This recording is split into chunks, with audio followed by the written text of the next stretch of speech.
નમસ્કાર,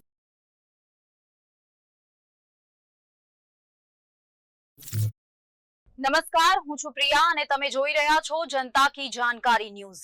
નજર કરીએ આજના સમાચાર। સુરતના સચિન જીઆઈડીસી વિસ્તારમાં આગની એક મોટી દુર્ઘટના સામે આવી। સુરતના સચિન જીઆઈડીસી વિસ્તારમાં આગની એક મોટી દુર્ઘટના સામે આવી છે। રોડ નંબર 12 પર આવેલી ગોપી નિટિંગ ફેક્ટરીમાં અચાનક ભીષણ આગ ફાટી નીકળતા સમગ્ર વિસ્તારમાં અફરાતફરીનો માહોલ સર્જાયો હતો। આગ એટલી વિકરાળ હતી કે તેના ધુમાડાના ગોટે ગોટા દૂર દૂર સુધી જોવા મળ્યા હતા, જેના કારણે ફેક્ટરીમાં કામ કરતા શ્રમિકોમાં ભારે ગભરાટ ફેલાયો હતો અને તેઓ જીવ બચાવવા માટે તાત્કાલિક બહાર દોડી આવ્યા હતા। ઘટનાની જાણ થતાં જ સુરત ફાયર બ્રિગેડની અનેક ગાડીઓ ઘટના સ્થળે પહોંચી ગઈ હતી।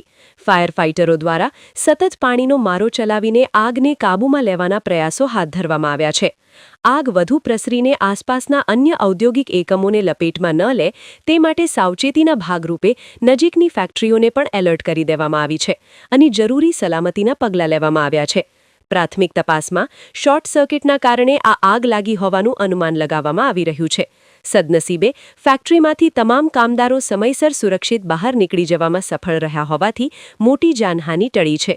જોકે આગને કારણે મશીનરી અને કાચા માલ સહિત લાખો રૂપિયાની મિલકત બળીને ખાખ થઈ ગઈ હોવાની આશંકા છે। હાલમાં પોલીસ અને ફાયર વિભાગની ટીમ ઘટના સ્થળે હાજર રહીને પરિસ્થિતિ પર નજર રાખી રહી છે। રિપોર્ટર સુનિલ ગાંજાવાલા, સુરત।